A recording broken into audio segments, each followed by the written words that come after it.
Welcome back, everybody. This is Eric here with Iraq Veteran 8888. We are getting into hunting season, and there's a heck of a lot of things that go into preparing your spot for hunting and everything.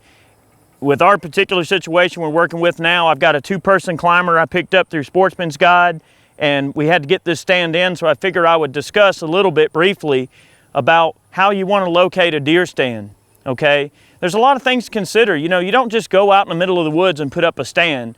You got to make sure that there's deer in the area. You got to know where they're coming from, where they're traveling to, where the water sources on the property are, where the bedding areas on the property are.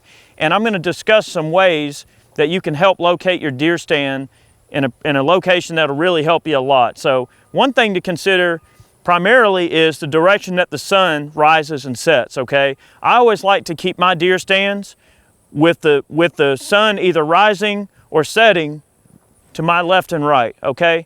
I want to be basically in a situation where no matter what time of day I sit in that stand, I'm never going to have this beaming sun right in my face blinding me.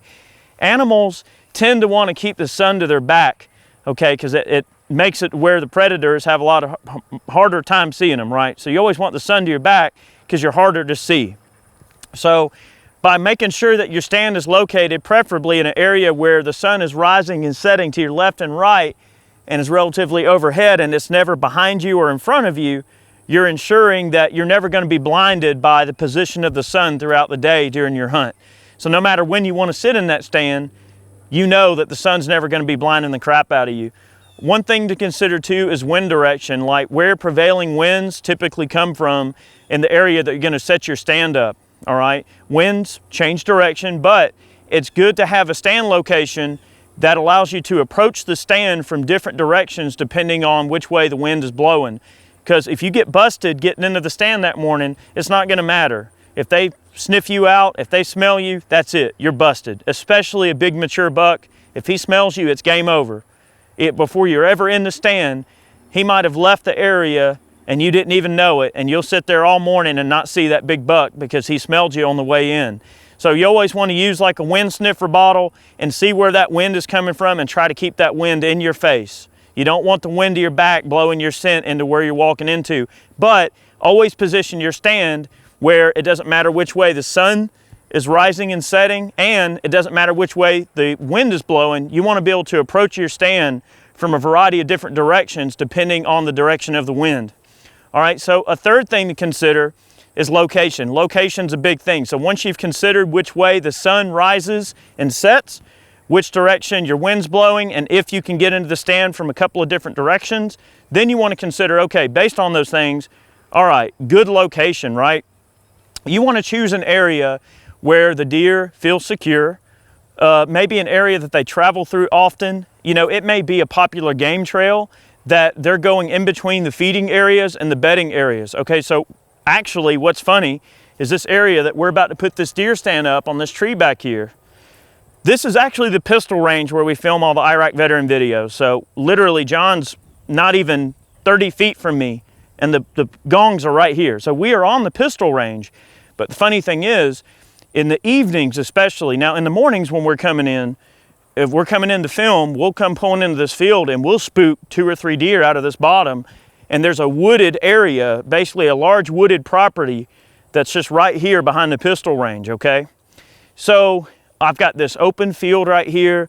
I've got a fence line that runs adjacent to the stand location. So the stand's gonna be facing like this location right here. And our fence line runs parallel to where the stand location is. So that means that they're always gonna be coming across me. They, the deer, when I say they, the deer, will have to contend with the sun rising and setting. So they're gonna have to worry about the sun being in their eyes, not me. I'm parallel to that sun rising and setting. So that's one thing I want. And two, in the evenings, we always see these deer jump this fence up here and they'll walk along the wood line, adjacent to this wood line, and they'll walk down the wood line, and there's a trail here that goes all the way down to the creek. So I've got a water source, I've got their food source, which is up here, and I've got their bedding area. And what's funny, I kill myself for not being able to film this. We were getting set up to film it just now, and as we got settled into this spot, we dropped the stand off a few days ago for this video. We spooked 2 does right out of the bedding area over here, and they literally just gingerly walked right across, and where did they go? Over to the heavily wooded area. So there's a large wooded area over here. Fence lines are always going to be something that you want to look for. Deer will always jump out into a field, especially in the evenings, and they'll follow those fence lines. Fence lines are like a natural highway for deer. Deer are lazy. They're just like people. Would you want to push through a whole bunch of heavy brush, or would you want to jump the fence, get over out of the woods, and walk along the fence and not be in the brush? Right? Deer are the same way. They want to walk those fence lines because they're like natural highways for them, and they tend to follow fence lines. And they also, you know, having a stand that is in an intermediate location between a known feeding area, such as a feeder, or maybe you've got like a big grove of, you know, oak trees, you've got pecans on the ground, you've got, you know, any type of natural things, persimmons, muscadimes, you know, anything that the deer might be eating that's natural other than corn. Now you might have a corn feeder. If you know the deer are hitting up that corn feeder, you can either put the stand near the corn and hunt over the corn, or you can hunt in an area where you know they're going to gorge themselves on whatever food is available, and then they're going to travel back to their bedding areas in the evening. And all of that just comes down to scouting, looking for sheds. You know, if you find a high concentration of sheds in one area on your property, then you know maybe some big bucks are coming through, or just simply coming out and observing. But once you've determined that and you know where the deer are traveling on your property, where they're going to and from, and at what times of the day, that will allow you to strategically place your stand, not only to play the sun, play the wind and the wind direction, be able to approach it from a lot of different directions, and to be able to basically ambush your deer as they're traveling through on your property. So we're going to get this stand in, and then we're going to, you know, once the stand is up on the tree, we're going to discuss some of the things that you do once your stand is up. Once you've found the ideal stand location, we'll go over what you do once the stand is in place. So let's get the stand in. I'll be right back.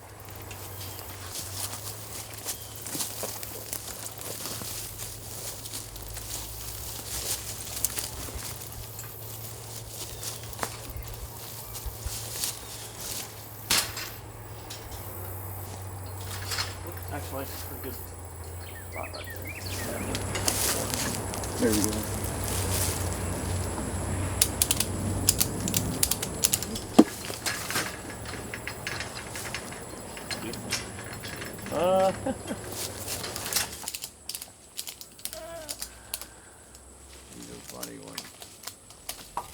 I do feel like we're taking the train to Sketchville right now.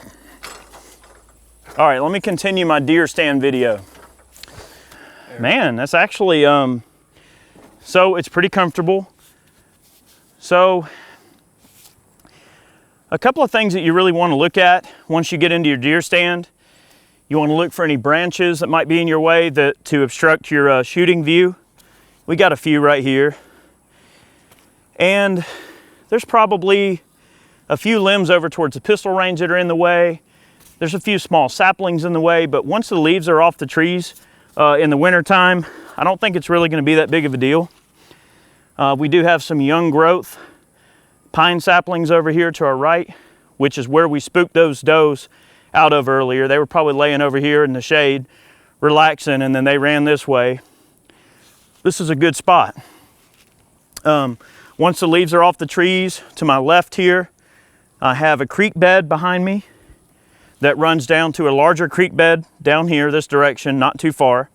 I've got an open lane behind me, so I can get into this stand a couple of different ways. I can either, depending on which way the wind's blowing, I can come in from this direction, I can come in behind me. I've got a lot of potential here for how I can approach this stand depending on what the wind's doing. And then of course the sun, doesn't matter which direction. I think, let's see, east, the sun will be coming up over here in the morning. Not a big deal. We got plenty of trees here to help kind of keep those rays out of your eyes, and we can really see what's going on. This is more of an evening spot just because I know in this position that the deer are coming from the feeding area, which is way over here, about maybe 500 yards in this direction, and they're literally just hugging this tree line, and they're coming down right in front of us and offering us a good 100, maybe, if it's a really good deer off here, maybe 150 yard shot tops. in a safe direction, and this is a good placement for our deer stand, okay? Pretty straightforward, guys. Another couple of things that you want to look at for your deer stands, especially if it's something that, if a deer stand's been up a little while, okay? If it's been up a year or two, don't just go into a deer stand and hunt it without inspecting it at least once or twice before you go in. Make sure your straps aren't dry rotted. Make sure that there's no limbs that have grown in your way where you can't see. Make sure that, you know, the bolts haven't come loose. You know, go through and make sure your bolts are tight, nothing's corroded or rusted, and you'll generally be in good shape. So guys, hopefully this gives you some pointers on how to get the perfect deer stand set up for you. And these are just a few tips. That's not all the things you need to know. But deer stands do represent a really unique way to hunt, and especially in our case, because we do so much filming, it gives you a convenient way to be able to film your hunts as well from a two-person stand. So guys, thanks for watching. We appreciate all of you. Definitely special thanks to all of our Patreon supporters, folks who purchase man cans, t-shirts over on the website. All of those funds go right back into supporting what we do. If you love these videos and you learn something, consider supporting us. Many more hunting videos on the way. We've got a ton of stuff coming, so thank you very much, and we'll see you next time. Don't fall, John.